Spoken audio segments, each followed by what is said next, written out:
Reduce your electricity usage as well as bill. बहुत बड़ा खर्चा है, क्योंकि अब आप साफ ज़रा 5% में तो फॉल नहीं करते होंगे। आपकी टोटल इनकम का 5% से ज़्यादा बिजली के बिल हैं।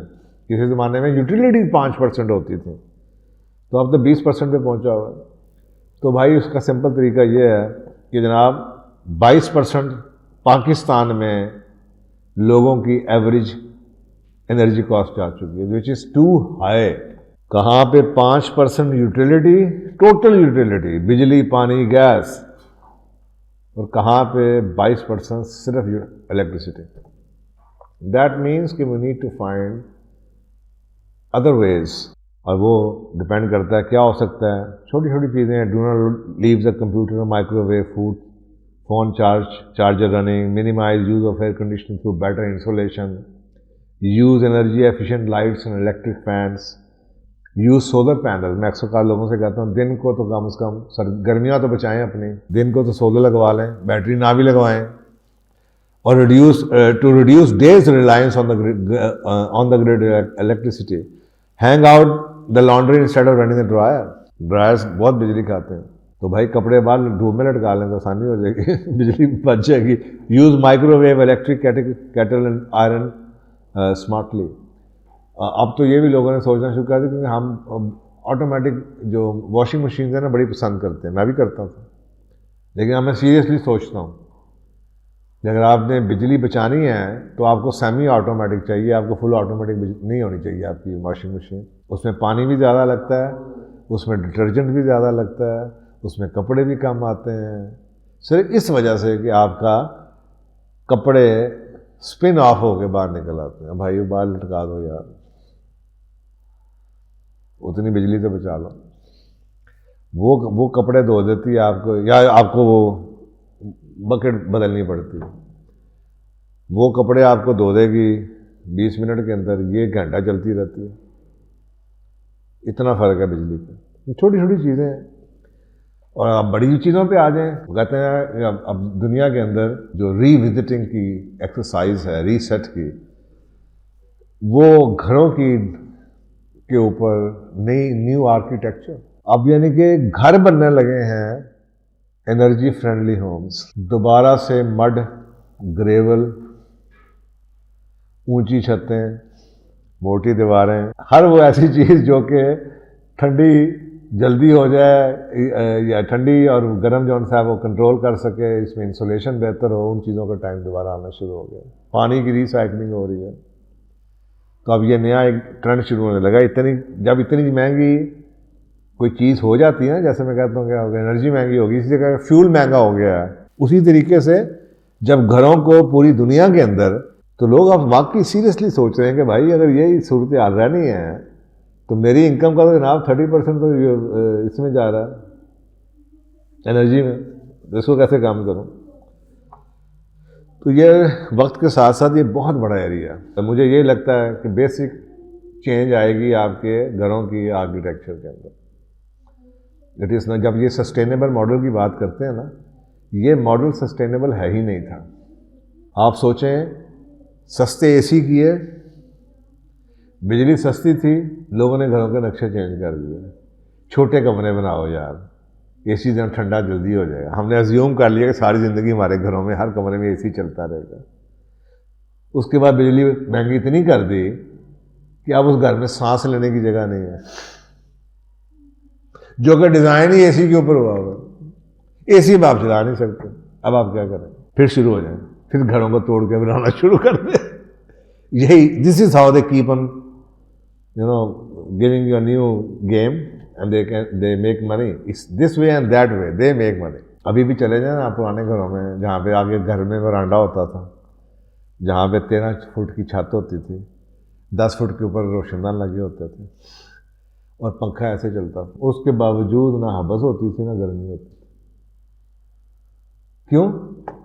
एनी बड़ी दीवार, और गर्मी का कानून है कि गर्म हवा ऊपर जाती है, ऊपर रोशनदान लगा हुआ,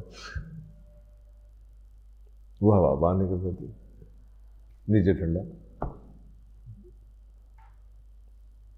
वो लोग डिमोलिशेबल घर कर करके बेचते हैं कि ये घर बिल्कुल ही बेकार है, 50 साल पुराना, वो अब वो दोबारा सोना है।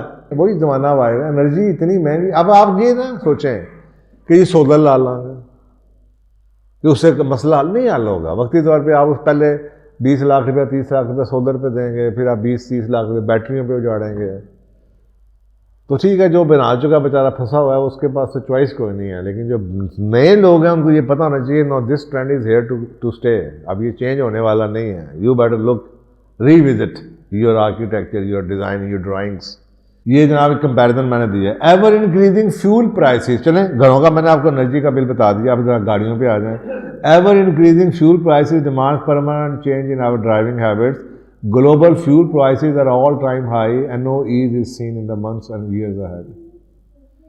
In UK, diesel is around 1.98 pound per liter.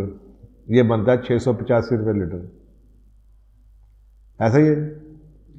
And petrol is about 1.85 pounds per liter, that is about 640 rupees per liter. In India, diesel is Indian rupees 95 per liter. ये 1 नवंबर की प्राइसेस हैं, 15 नवंबर की प्राइसेस हैं। Indian rupees 95 रुपये पर litre, date become 323 रुपये पर litre. Petrol India के अंदर 106 रुपये पर लीटर है, जो कि बनता है 360 रुपये पर लीटर। अब आप सोच रहे हैं कि आपका मुल्क कैसा है। So while we can not control global oil prices, you can plan clever ways to reduce your cost.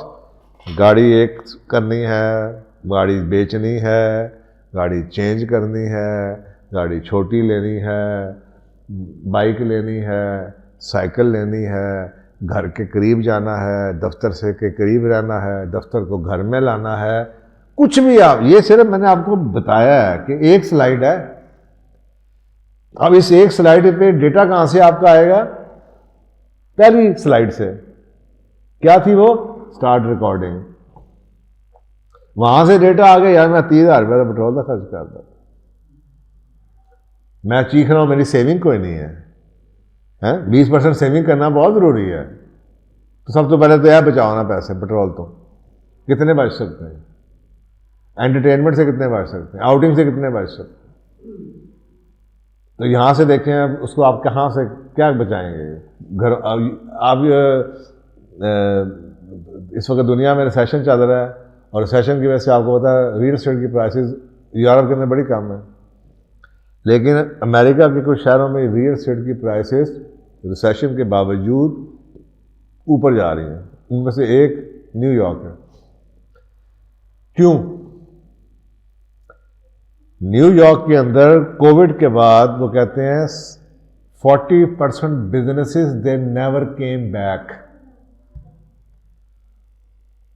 खाली पड़े हैं ऑफिस बिल्डिंग।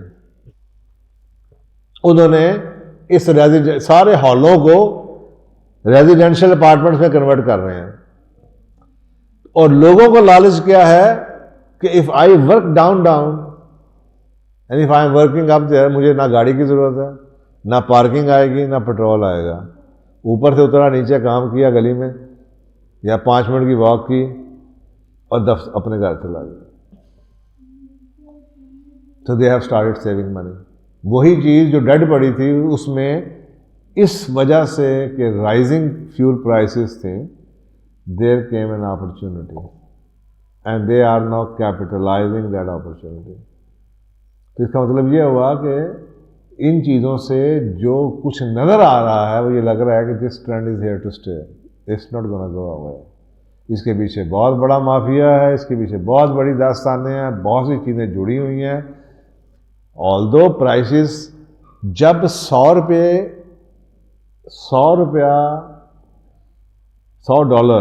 पर बैरल, $110 पर बैरल कीमत होती थी ना क्रूड ऑयल की उस वक्त, तो इसका मतलब है कि हर बंदे को ये सोचना है कि वो अपने उस लाइफ के मुताबिक क्या तब्दीलियां ला सकता है कि अपने फ्यूल के बिल को कट डाउन कर सके। करीब रहने से लेके छोटी गाड़ी से लेने से 2 गाड़ियों से 1 गाड़ी पे, बच्चों की स्कूलिंग के से बचा सकता है, साइकिलिंग से बचा सकता है, स्कूटरिंग से बचा सकता है, कहाँ पे राइड शेयरिंग से बचा सकता है। Work from home use only for multiple works, गाड़ी सर निकालें 2-4 कामों के लिए, सिंगल पर्सन यूजेस बंद कर दें, पब्लिक ट्रांसपोर्ट जहाँ पे यूज़ कर सकते हैं वो करें, कार पूल्स वो इस्तेमाल कर सकते हैं वो करें, drive efficiently, plan the trip in advance and use navigation. ये अक्सर कार एक ज़माना था ना, हम तो चलो यार चलो तो देख लांगे, अब वो ज़माना नहीं है।